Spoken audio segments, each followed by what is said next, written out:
नमस्कार। आज का हमारा टॉपिक है थार का मरुस्थल। कक्षा 8 की सामाजिक का अध्याय दूसरा हमारा राजस्थान। इसका यह राजस्थान के भौतिक प्रदेशों का ये पहला भाग है, थार का मरुस्थल। थार का मरुस्थल राजस्थान के पश्चिम दिशा में तथा अरावली पर्वतमाला के पश्चिम दिशा में यह फैला हुआ है। यह थार का मरुस्थल पाकिस्तान, भारत के राजस्थान, गुजरात, पंजाब और हरियाणा तक इसका विस्तार है। यह थार का मरुस्थल राजस्थान के 12 जिलों में फैला हुआ है तथा 61% भूभाग पर इसका विस्तार है। इस थार के मरुस्थल में राजस्थान की लगभग 40% जनसंख्या निवास करती है। इस थार के मरुस्थल को 2 भागों में बांटा गया है। एक तो शुष्क थार का मरुस्थल, जहाँ पर वनस्पति बिल्कुल कम है, तापमान अधिक है। दूसरा है अर्ध शुष्क थार का मरुस्थल, जो अरावली पर्वतमाला के पास में, जहाँ पर वर्षा भी थोड़ी अधिक मात्रा में होती है तथा वनस्पति भी अधिक मात्रा में है तथा तापमान भी थोड़ा कम रहता है।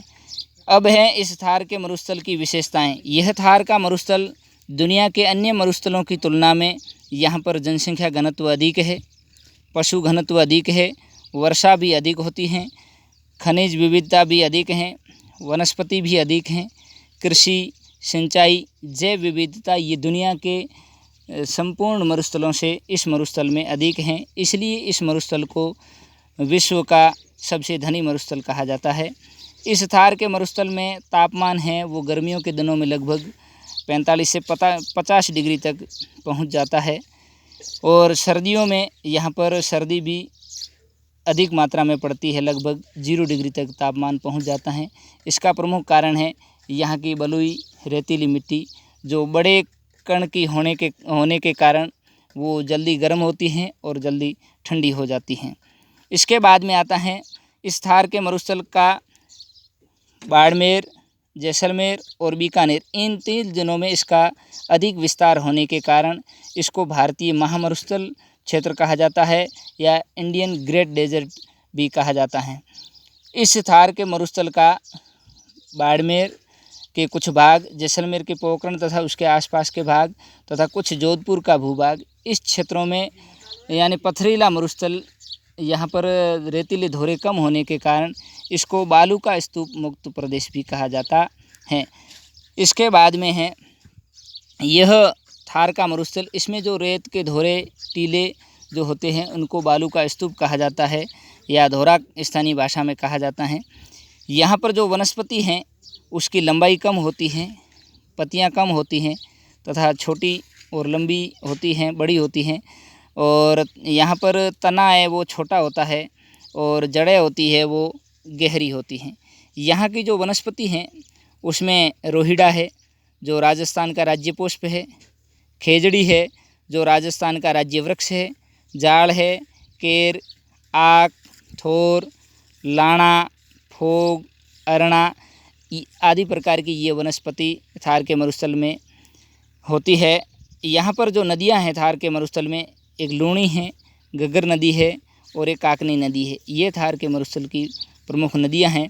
इसके बाद में थार के मरुस्थल में जो घास पाई जाती है उसमें एक तो प्रमुख घास है सेवण है, धामण है और करड़ है। यह घास थार के मरुस्थल में पाई जाती हैं। यहाँ पर भूमिगत जल जो है वो जल खारा है, कम है और खारा है। इसके बाद में थार के मरुस्थल में जो पशु है उनमें प्रमुख है ऊँट, जिसको रेगिस्तान का जहाज कहा जाता है तथा इसको राजस्थान का राज्य पशु भी कहा जाता है। इसके अलावा भेड़ है, बकरी है, गाय है। यहाँ पक्षियों में एक प्रमुख पक्षी पाया जाता है जिसको गोडावण, जो राजस्थान का राज्य पक्षी है। इस थार के मरुस्थल में स्वतंत्रता के बाद में जो इंदिरा गांधी नहर के आने के बाद में इस थार के मरुस्थल में पाकिस्तान के इस बॉर्डर के सहारे यहाँ पर हरियाली में, पेयजल में, सिंचाई में सुधार हुआ है। सुधार होने के कारण यहाँ पर कई प्रकार की जो खाद्यान्न फसलें और वाणिज्यिक फसलों का भी उत्पादन किया जाता है। इसके कारण इसको राजस्थान की मरुगंगा या जीवन रेखा भी कहा जाता है।